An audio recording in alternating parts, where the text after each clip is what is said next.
Get ready to hear the truth about America on a show that's not immune to the facts with your host, Dan Bongino. Welcome to the Dan Bongino Show. Producer Joe, how are you today? No, happy Tuesday to you there, Dano. By the way, dude, we missed Bobby Bonilla Day yesterday. How is that? For those of you who don't know, for you non-baseball fans, it is the single greatest contract in Major League history. Bobby Bonilla, who has not played a game for the New York Mets since 2000, the year 2000, gets paid $1.2 million a year every day. Yesterday, on July 1st, $1.2 million a year until 2035. He negotiated the greatest deal ever. Wow. It goes to show you how the professional sports, sometimes these guys, right? He had 1 year left on his contract, Bobby Bonilla, for $6 million, and the Mets said, listen, we want to keep some of that money to sign a free agent, so we're going to defer these payments for the next 30 years. They figured they'd invest the money, the Mets. Who did they invest the money with, Joe? Bernie Madoff. Bernie Madoff, of course, makes off with the money. Bobby Bonilla gets $1 million a year every July 1st. Happy Bobby Bonilla Day. You may have seen it trending on Twitter, wondering what that's about. That's the backstory. The greatest contract ever. Guy gets paid $1 million a year for 30 years to not play baseball. All right, I've got a great show for you today. AOC is just not only doubled, but quadrupled down on just, unbelievable attacks on our law enforcement people at the border. I'm going to show you a tweet and a response, what she's probably getting at. None of it's cute, but it's worth your time.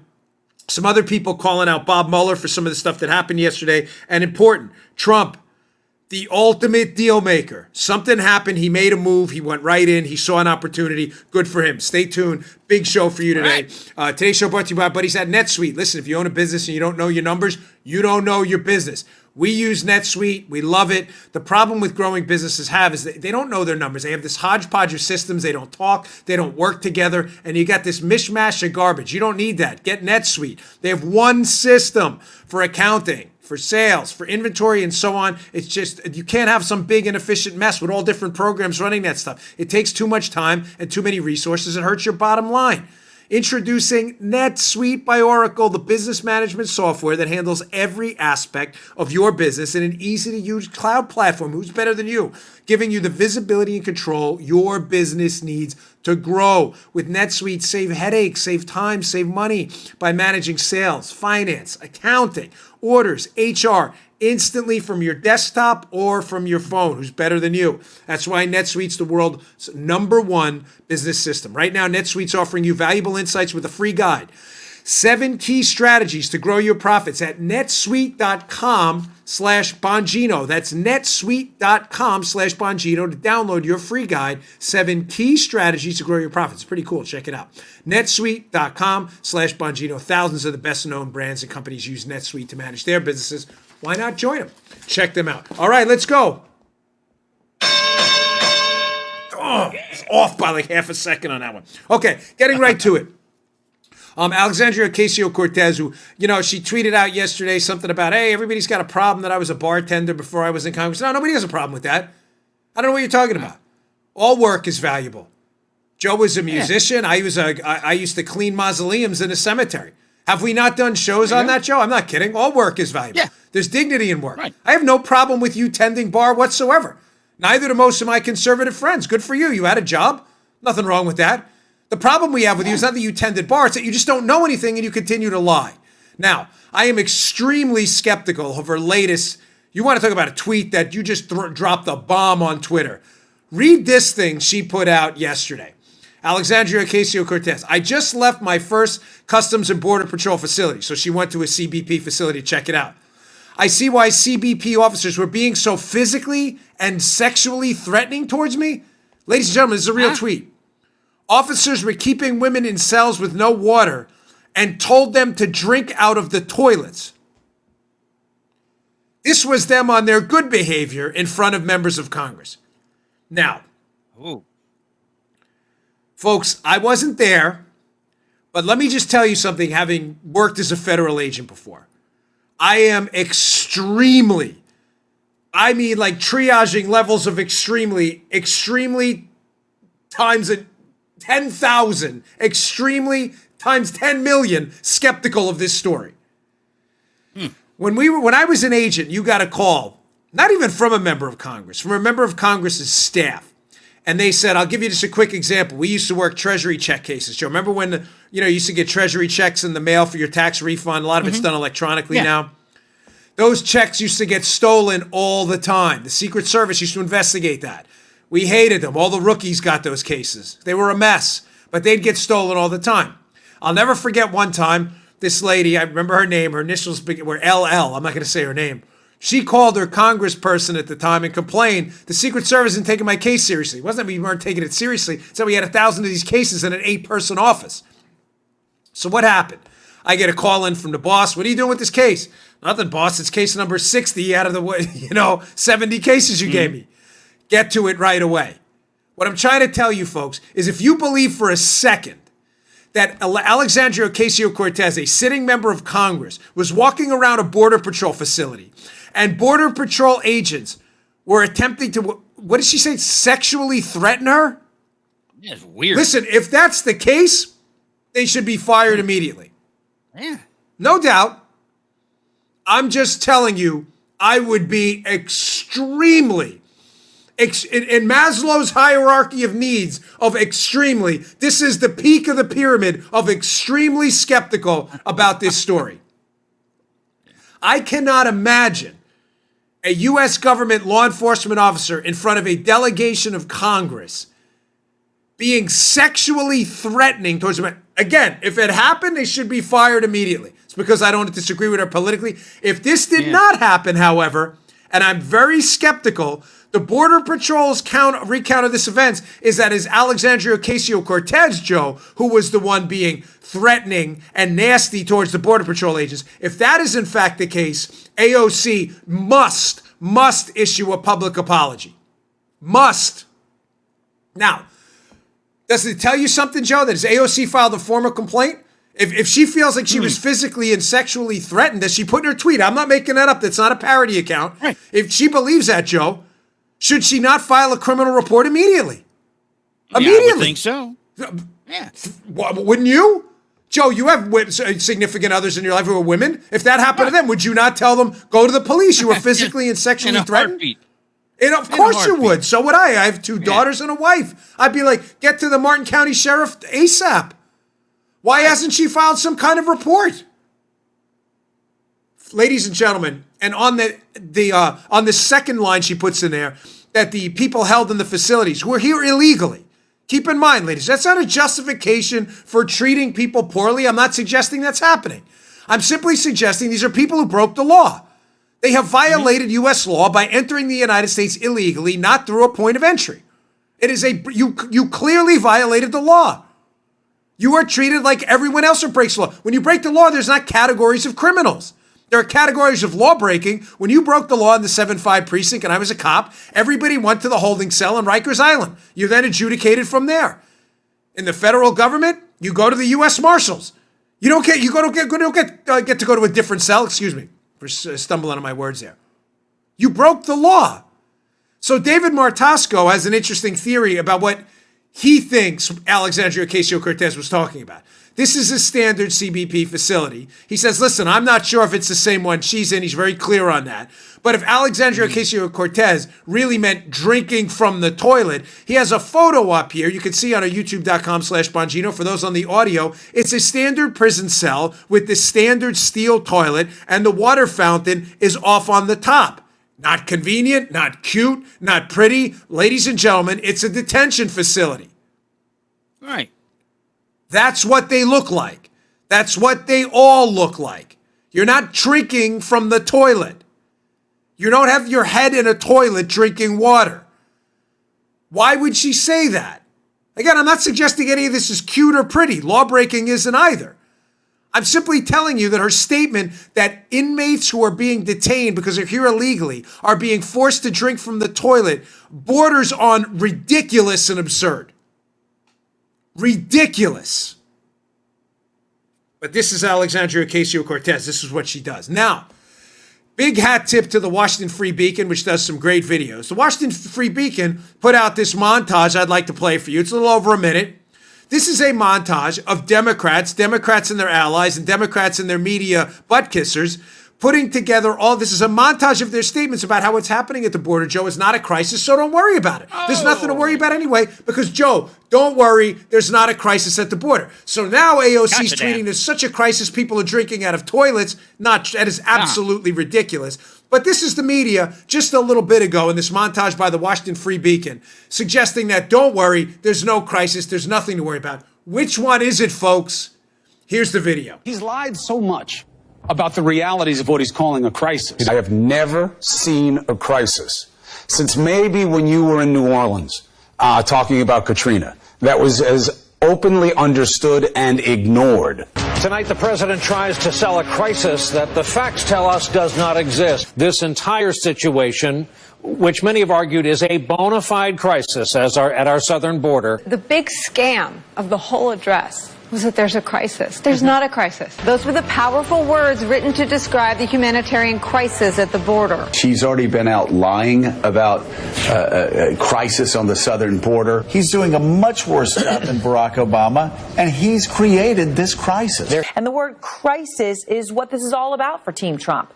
He's got to prove that there is one. Move aside from the moment of the blame on why we are suddenly having this crisis right now. Manufactured crisis. As I said, manufactured crisis. It's a crisis, and we want to drill down on some of the numbers from this humanitarian crisis. There is no crisis at the border. What do you say to the folks on the left who believe that this is not doing enough to deal with the crisis at the border and could help with the deportation? It's a good bill. President Trump once again tried to claim there was a crisis at the border.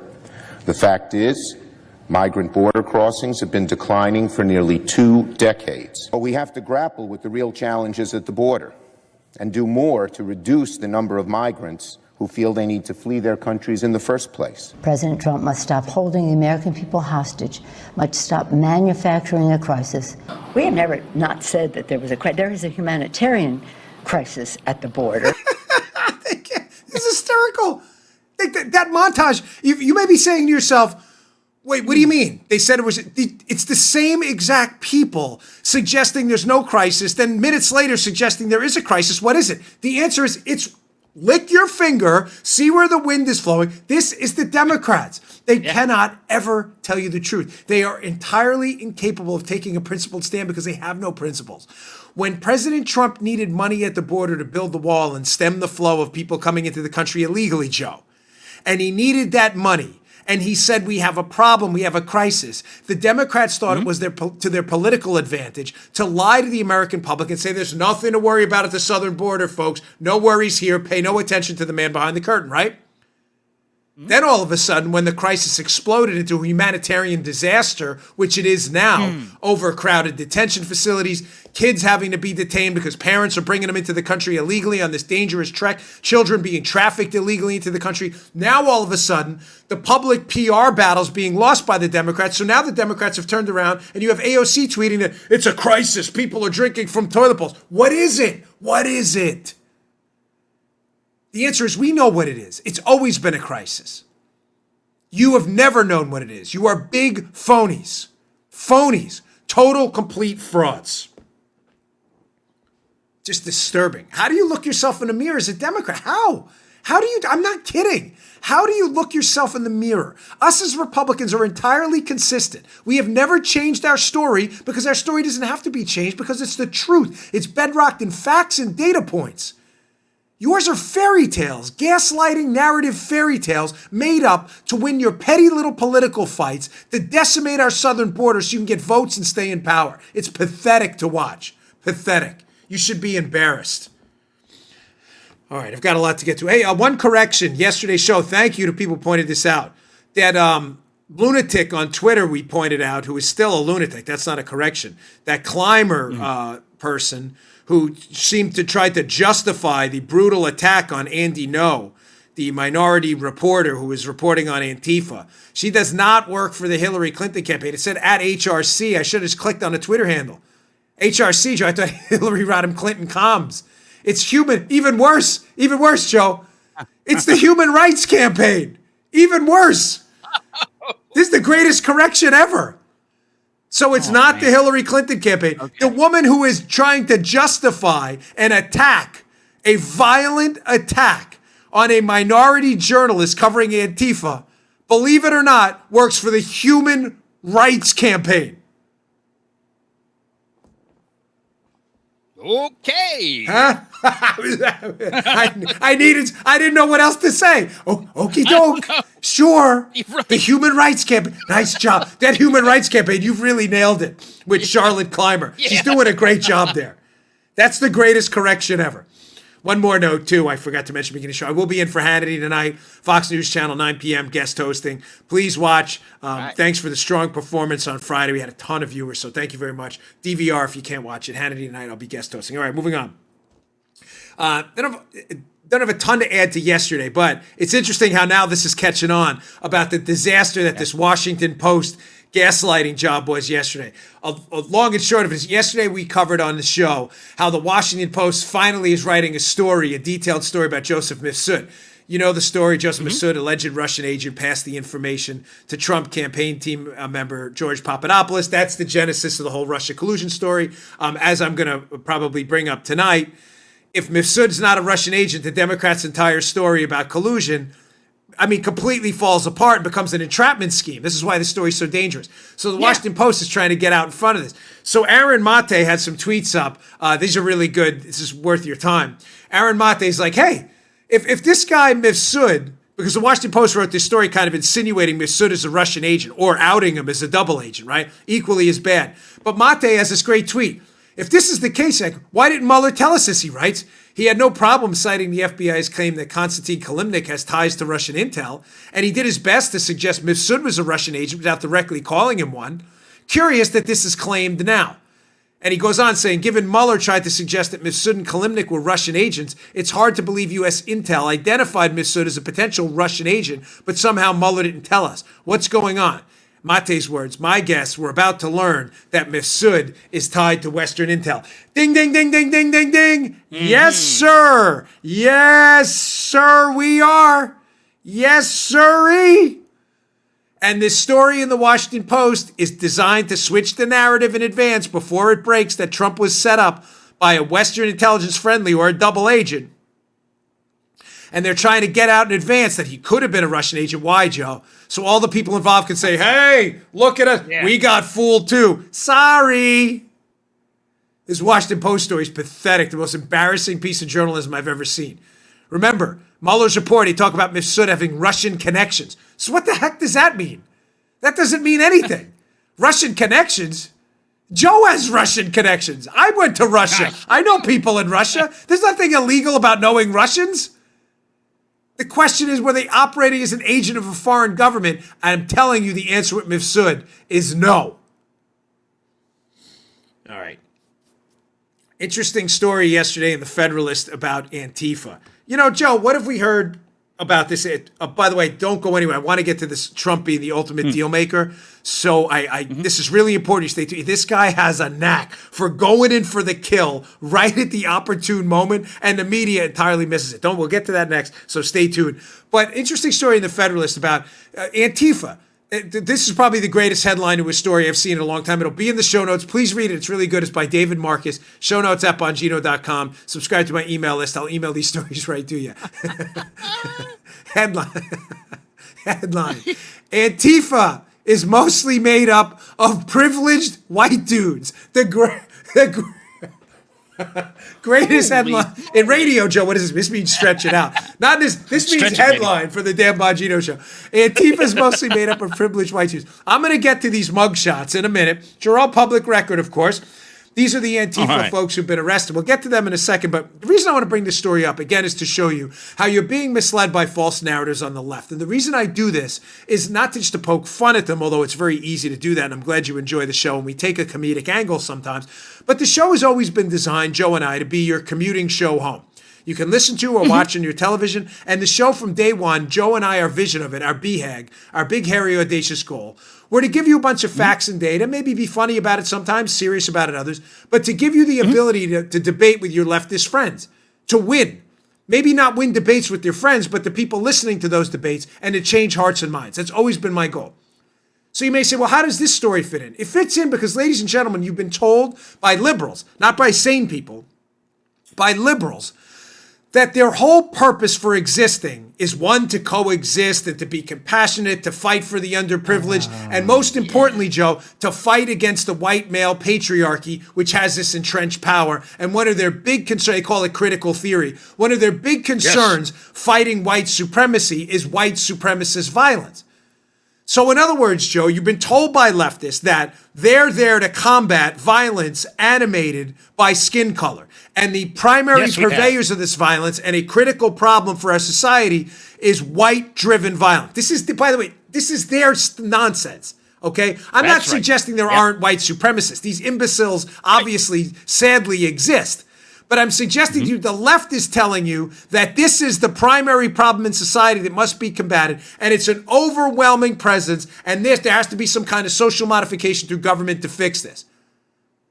Yet look at the mugshots of all these Antifa people. Okay, number 1, 2, 3, 4, 5, 6, 7, 8, 9, I don't know, 11, 12, 13, 14, 15, 16, 17, 18, 19. I'll say out of the 20 photos there, 18 happen to be white. And they say in the piece, at a time when many on the list, this is from the piece, at a time when many on the left are rightfully concerned about far-right white violence, why do so many on the left seem so nonplussed by far-left white violence? In most cases, even refusing to acknowledge that's what Antifa is. Folks, you don't have to be a subscriber to my YouTube. I'm telling you, everybody in the mugshot, actually, I can't even tell but about 18 out of 20 are unquestionably white. Yeah, you're probably right. Thank you, Joe. Now, Joe, does this matter to me and you? No. I don't care what color you are. You punch somebody in the face, go to jail. I don't care if you're green. Go to jail. The point I'm trying to make is we've been told by the left that there's this outbreak of far-right white patriarchal violence. Yet every time you get a mugshot of an Antifa guy, it's a white dude beating up on a conservative. So I thought it was racially motivated.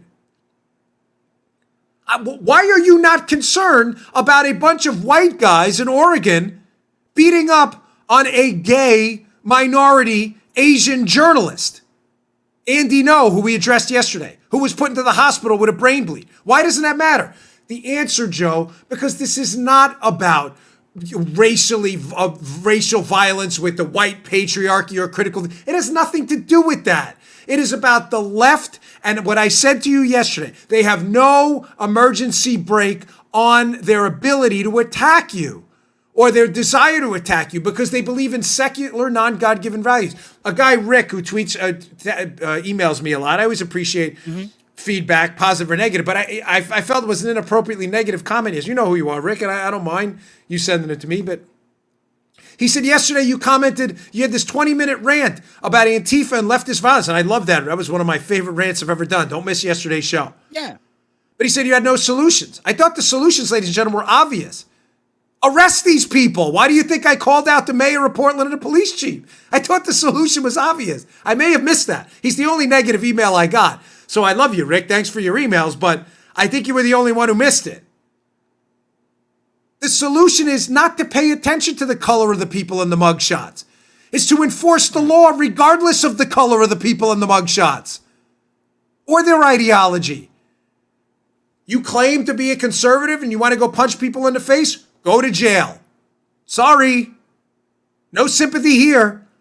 You're a liberal Antifa lunatic who wants to hit people with bike chains and padlocks? Go to jail. Enforce the law. The purpose of yesterday's rant was to explain to you the motivations behind these people so you understand what they're doing. So you're not misled into believing this liberal movement has anything to do with compassion or some fight against the white patriarchy. They are the white patriarchy. Look at their mugshots. This is nonsense. Forget that this identity politics, infatuated society is crumbling us. Guys, can we get back to kings just judge people by their character? Is this really that hard? All right, moving on. All right, today's show also brought to you by our buddies at Quip. I'm happy to have Quip now. I take it on the road, me traveling a lot in the summer. And listen, who wants a dirty mouth? You need a clean mouth. Cleans like a power washing for your mouth, the Quip toothbrush. Packing your toiletries somehow always involves a delicate game of stacking, space hacking. It's a mess. Don't get us started on this lotion exploding all over these kits and your shaver. You don't need all that stuff. The Quip, it's nice and clean. It's small, comes with you. They have a travel case. It's great.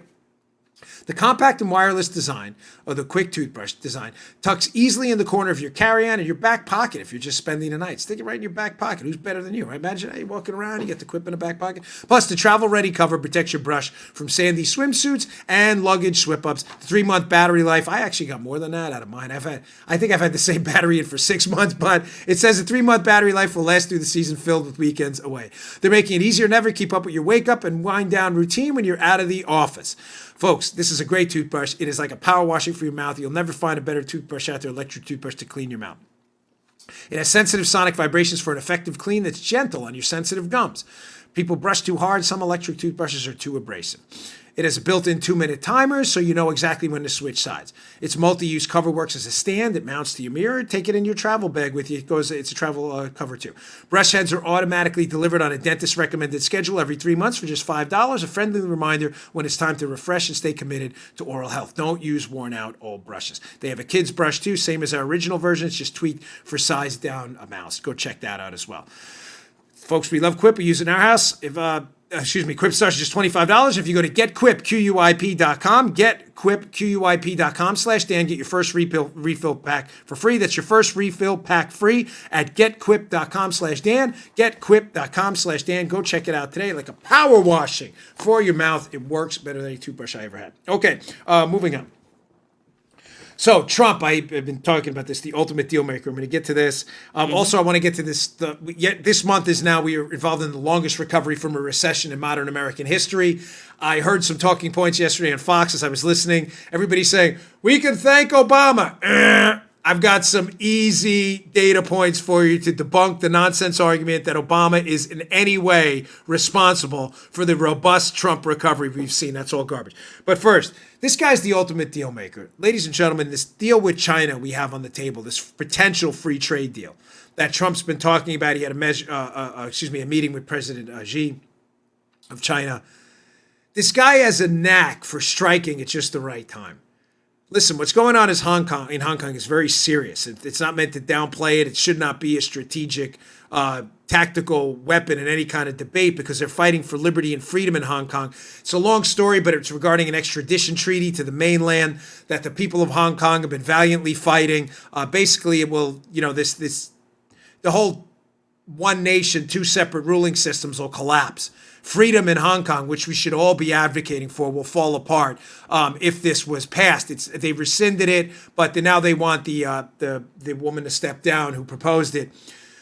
But the turmoil in Hong Kong has caused significant issues over there in China. It's caused issues that they're going to have a real problem with.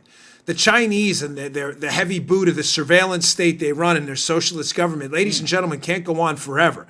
People, not to wax poetic here, I'm not trying to do that, but people, you're born free. People yearn for freedom. Nobody wants to be under the yoke of tyranny. I think President Trump understands right now is the time to break the back of the Chinese on this trade deal. Move in now. They are weakened. They are weakened by what's going on in Hong Kong. He's making a move, and the Chinese can talk all they want. All this chatter about we're not going to make concessions. Trump naturally sniffs out weakness in these business deals. I think it's a remnant of him being a New York City builder. I've told you, all of these Queens guys I grew up with, of which Trump is one of them. I grew up in Queens too, not far from where he grew up. They have this natural chip on their shoulder. And I don't mean this as a knock towards Trump, but they learn to read people. Guys, ladies, please, I'm telling you this, I grew up in this. Queens kids have this knack. They make the best cops because they can read people like that. They have a chip on their shoulder because they're never as tough as the Brooklyn kids. The Brooklyn kids have a natural aura of toughness around them because they're from Brooklyn. I'm from Brooklyn. Everybody's scared of you. Nobody's scared of kids from Queens. You should be, some of the ones I met. But serious, I'm not even kidding. But the Queens kids never have the money of the Manhattan kids. So they're not poor. It's kind of a suburb, large portions of Queens. But they don't have the money or the prestige of the Manhattan kids that have all the connections. So there's a chip on their shoulder there too. Queens kids are always trying to prove themselves. So they are always reading people. They got this antenna going around. They're always looking for a weakness. Trump, I've tried to explain this, the psychology behind Trump before. That's why Queens guys like my brother, who was a Democrat for a long time and now is a big Trump supporter, he totally gets it. He gets it. My brother's a Queens kid too. They sense weakness because they have this ability to read people because they're always misjudged. They're never tough enough, so they got to prove themselves, but they're never prestigious and rich enough, so they got to prove themselves again. And they read people. Trump senses an opportunity, some weakness with Xi here, and they are moving in for this deal. Don't be surprised if he cuts a landmark deal right as the election season's heating up and puts the Democrats on the defensive. That's the ability of Trump to be strategically unpredictable and move in at just the right time. I just wanted to bring that up. An interesting note. I haven't been avoiding the China story. It's a big one. It's just been a really stacked news weekend. And yesterday's show, that Antifa thing, as you can probably tell, I'm still fired up about it. It was really on my mind. Please listen to yesterday's opening. It was important to me. It means a lot. Okay, moving on. So as I said, we are now enmeshed in the longest recovery from a recession in modern American history at upwards of 121 months, is it? Now, I was watching Fox yesterday and they had a couple liberals on, and of course, they're going to try to spin this thing as they always do and say, oh, well, we can thank President Obama from this. Ladies and gentlemen, this is nonsense, okay? I searched around for the best article out there that's short and sweet and to the point. It's a little older, it's from 2016, but can I just say quickly, I think this is the benefit of being on our email list. I'm not trying to sell you on anything, but on my email list, you're not just going to get today's news. And you can get that anywhere. You can go to Twitter. We do a lot of homework on older stories that are now relevant again. And one of them is this one up at Forbes from 2016 that I picked out. That's very, very well done. It is definitely worth your time. It's by Rex Sinkefeld. Forgive me again if I'm saying your name wrong. Obama and the Dems' dismal recovery. It's from 2016, but it's worth your time. And it's worth your time because as this recovery goes on in the Trump administration, more and more Democrats are going to try to credit Obama. Now, that is categorically false, ladies and gentlemen. The Obama years, the 8 years of recovery, it was actually less than that because the recession waned on into the first couple of years of his presidency. I've said this repeatedly. We have recovered, ladies and gentlemen, from every recession and depression in American history. Fact. The fact that we recovered under Obama is not unusual. We did. The economy recovered. It was no longer in recession. Recovery is not I'm not using it as a qualitative term. I'm using it as a quantitative one. In other words, a recession, negative growth, positive growth is a recovery. It's the degree of the recovery and the degree of the recession that matters. It's the margin that matters. Folks, I can't explain this to you in strong enough terms how important this is when evaluating economics. I always use the heat, no heat argument, right? In the winter and in the summer, the argument is heat or cool. Let's say the winter. But the argument is not heat or no heat. Of course you need heat in the winter. You'll freeze to death. What's the argument, Joe? How much? Is 68, 69, 70, 71? It's the degree that matters, not heat or no heat. So saying the economy recovered under Obama and making it a yes or no is not a point. The economy has always recovered under every president. The real analysis is what degree did the economy recover under Obama? A little, a medium amount, or a lot? And the answer is a little. Matter of fact, the littlest in American history. Point number one from this Forbes piece. Excellent. Well, now. Quote, the Obama recovery of the last 7 years, remember, this was in 2016, remains the worst in post-war American history. Average GDP, gross domestic product growth, since the bottom of the recession in 2009, folks, was barely above 2.1% a year. The average, ladies and gentlemen, since 1949, growth rates after a recession is well above 4% a year during the previous 10 expansions. He was half of the average. Not even the best. Reagan hit 6% growth. What is it? 6, 5, and 4 in 1984, 85, and 86. Obama's 2% growth rate during his disastrous presidency was the worst in a modern American history. Again, we have always recovered. That's not an argument. All right, we recovered under the Obama administration. So what? We've recovered from every recession. The answer is, how good of a job did he do recovering? And the answer is, the worst. He did the worst job in modern American history. The growth rates are now a point higher under Trump, who's still cleaning up Obama's mess. Point number 2, what did this? It doesn't do us any good to say, well, Obama's recovery stunk. Well, why was that? Well, the author, Rex Sinkefeld here, says, quote, I believe the root cause of the abysmal growth is the huge tax increases imposed by Obama and the Democrats in Congress since 2008. The most harmful were the increase in the capital gains tax from, remember this, the most harmful were the increase in the capital gains tax from 15 to 20%. Bring that up again later. It's important. The increase in the top income bracket from 35 to 39.6, and the new tax of 3.8% on investment income in the Affordable Care Act. The massive increase in the regulatory burden through the ACA and Dodd-Frank bills are also crushing, but unfortunately are harder to measure. Very simply, the author's explaining, why did the Obama recovery stink to the heavens? It stunk to the heavens because Obama hiked your taxes, took more money out of the free market economy, and put the regulatory burden of red tape, crushing load of it, on your back. Very simple. There you go. He increased your cost of survival. You went to work and you paid more money to the government and paid more money to regulators to get off your back. Simple as that, folks. Remember that capital gains point, by the way, because I've got another thing coming up later. I teased on yesterday's show at the end about a little thing Trump's proposing that would make a big, big difference for your wallet. Stay tuned to that. I got one more. More data about just how bad the Obama recovery was. Trust me when I tell you, you're going to hear more of this. The Obama recovery, it was the worst. It stunk. Investment from the Forbes piece. Weak investment is the signature feature and cause of the abysmal Obama, quote, recovery. The aggregate of all investments in the United States is NDP. It's basically private investment, folks. I'm not going to read the whole thing. Relative NPDI, net private domestic investment, was 7% per year from 1960 to 2008. 7%, that investment figure.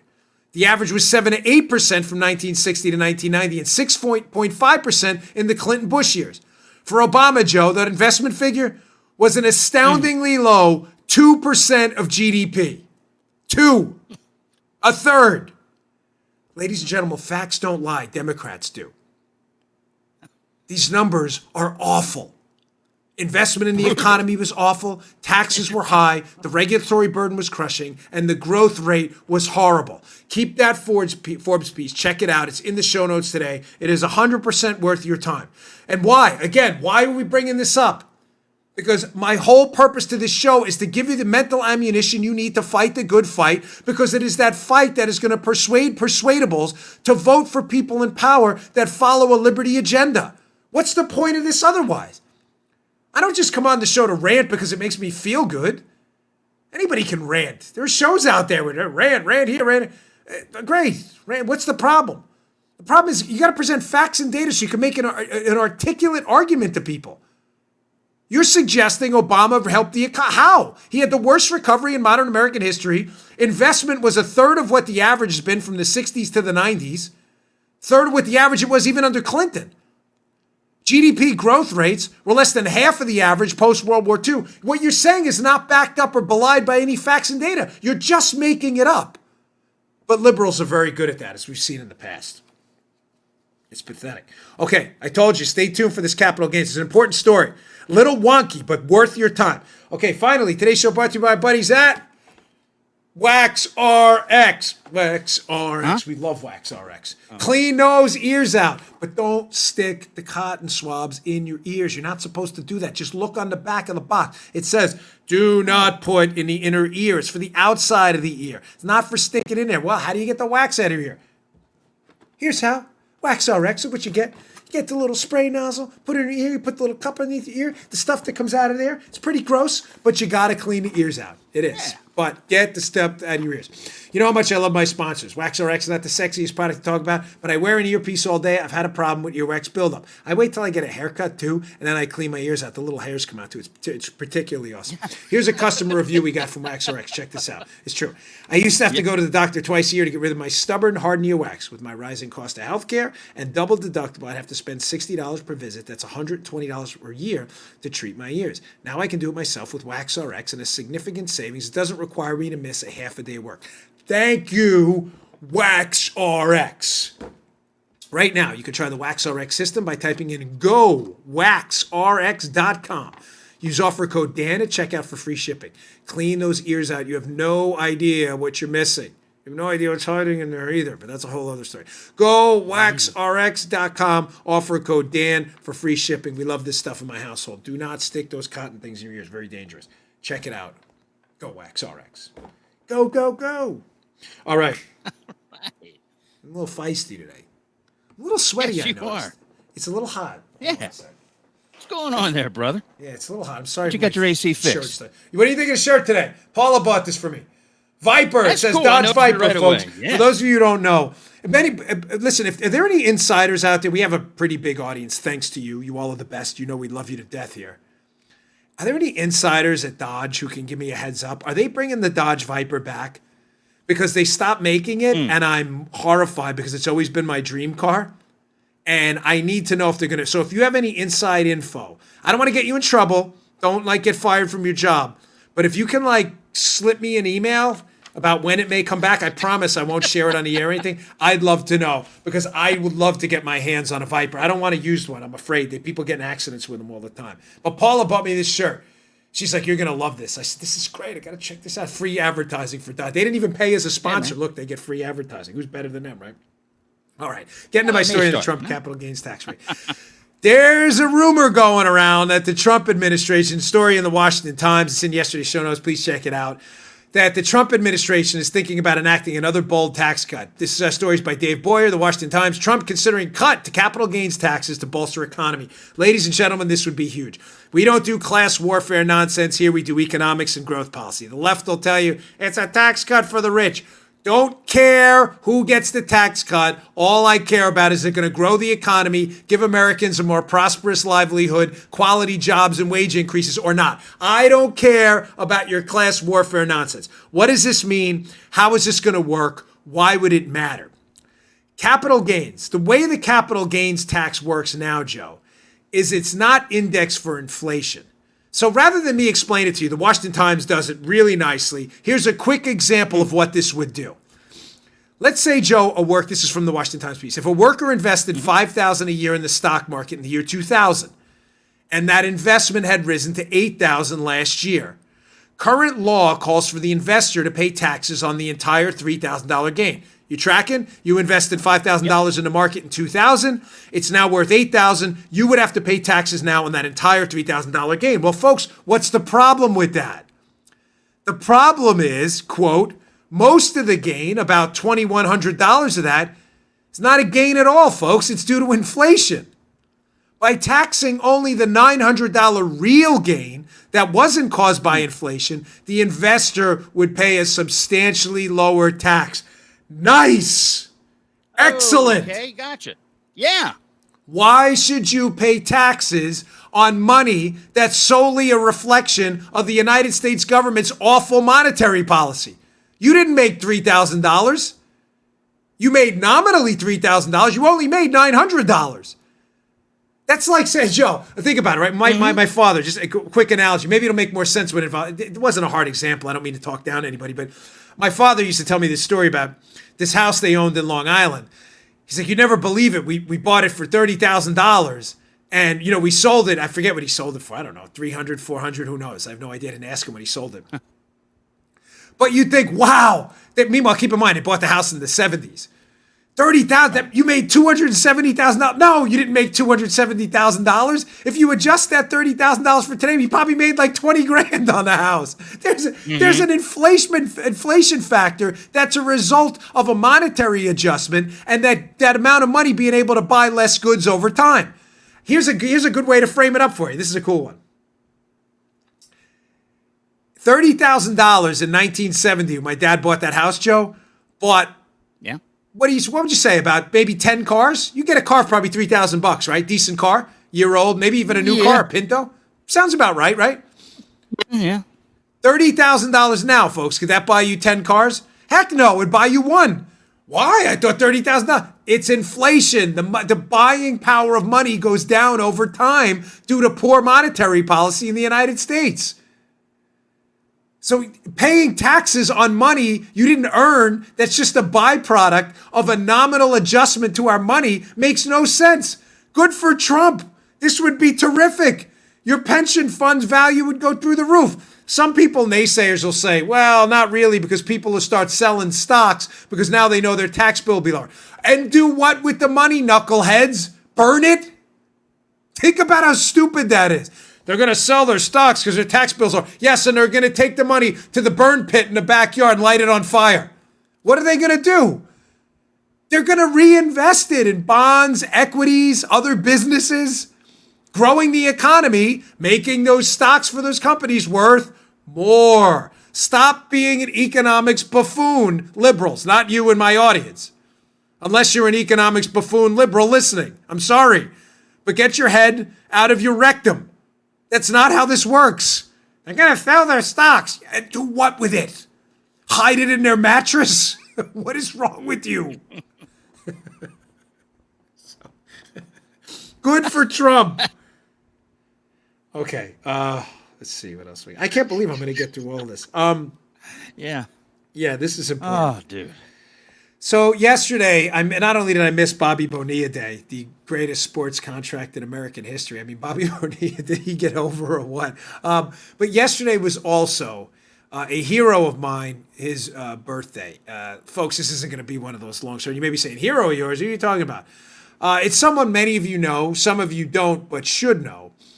Thomas Sowell, who Joe has had to listen to me extolling the virtues of forever, was 89 yesterday. Thomas Sowell is one of the great thinkers of our time, a student of Milton Friedman. Sowell is a legend. Thomas Sowell wrote the two greatest books on conservatism, economic liberty I've ever read. I can't encourage you in strong enough terms to read them. One is called Vision of the Anointed. It'll change your life. It's an older book, doesn't matter. The ideas are universal. The other is a little more complicated. It's a bit of a slower read. It's a little more detailed. But it is another life changer called Conflict of Visions. Again, the two greatest books I've read about conservative economic policy, liberty, just fantastic. Really, when I say life-changing, I mean it. I read Vision of the Anointed over 2 midnights in the White House doing a Secret Service tour.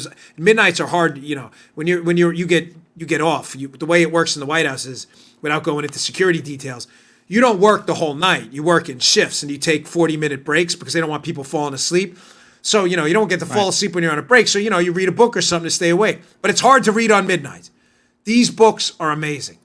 So in honor of Thomas Sowell's 89th birthday, I had a few quotes here that I pulled off of Google that are just worth your time. AEI had a nice article, by the way, Happy 89th to Thomas Sowell, one of the greatest living economists, by Mark J. Perry. He's at Mark J. Perry on Twitter. Quote number 1 from Sowell. Socialism in general has a record of failure so blatant that only an intellectual could ignore or evade it. Amen, Brother Thomas. Preach. Preach it. Socialism, a record so horrible that only an intellectual could ignore or evade it. Quote number 2. It takes considerable knowledge just to realize the extent of your own ignorance. What does he mean by that? I don't want to step at each one, but this is important. Mm-hmm. Hayek used to call it the fatal conceit, the pretense of knowledge. Ladies and gentlemen, the idea that you know so much that you can organize a system to manage all the variables in a society, i.e. communism, central planners. Folks, do you know how dumb you have to be to believe you're smart enough to do that? Think about that. Yeah. Sowell believes real knowledge is understanding your own intellectual limits. I used the example in the past before.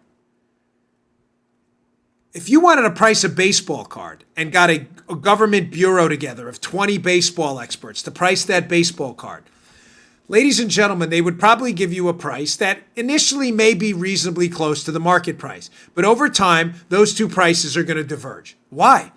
If these are the smartest baseball people on earth, how come they can't effectively price a baseball card and predict what people would pay for it? Ladies and gentlemen, because they can't get into the minds of 330 million Americans who could bid on that baseball card or not. They don't know why that baseball card might matter. I'll give you a perfect example. I like Glenn Davis. Glenn Davis was a first baseman for the Astros, later on for the Mets. I also like Don Mattingly.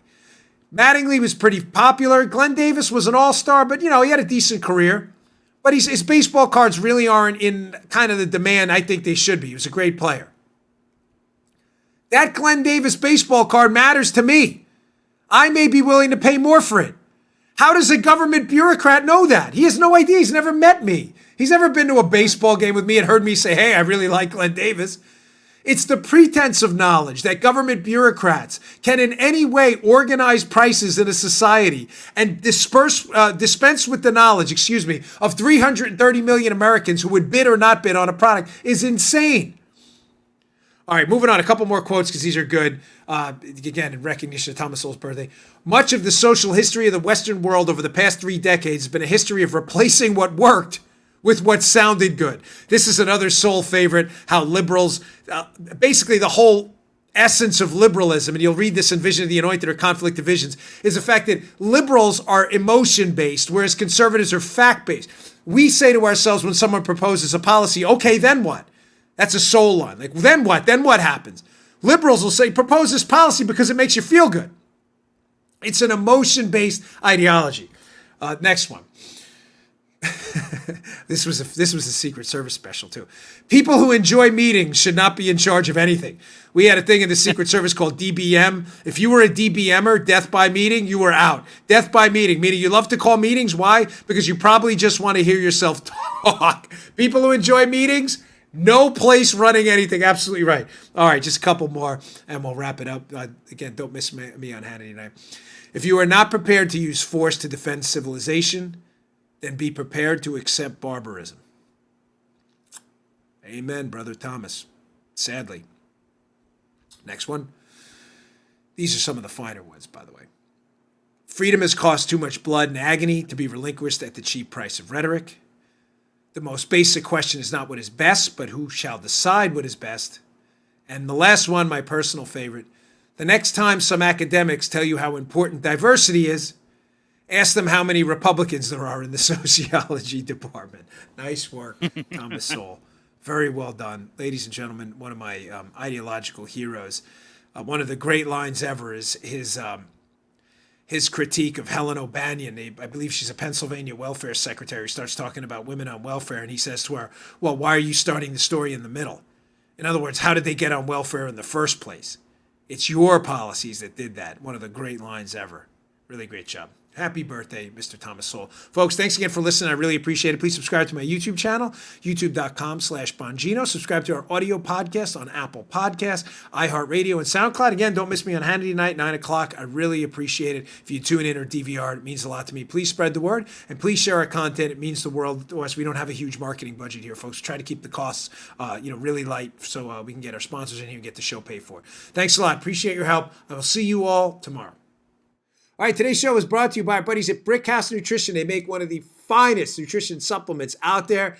Hey, here it is. Field of Greens. Field of Greens. Now, you'll notice that's empty. Why is that empty? Just like my bottle of Foundation, their other great product. I use this. This is the finest fruit and vegetable supplement out there. This is real food, Field of Greens. This is not cheap extract. This is real ground up, healthy fruits and vegetables, the key to a long, great, healthy life. Your cognitive abilities look better, feel better, perform better. Field of Greens, it's your fruit and vegetable insurance. I love it. Use the product twice a day. It tastes great. This is real, healthy, high quality fruits and vegetables. Think of it as your fruit and vegetable insurance for a long and healthy life. Go to brickhousenutrition.com/Dan. Pick up a jar of Field of Greens. This is empty. I need some more because we use it. Me and my wife too. Field of Greens available at brickhousenutrition.com/Dan. That's brickhousenutrition.com/Dan. Pick it up today.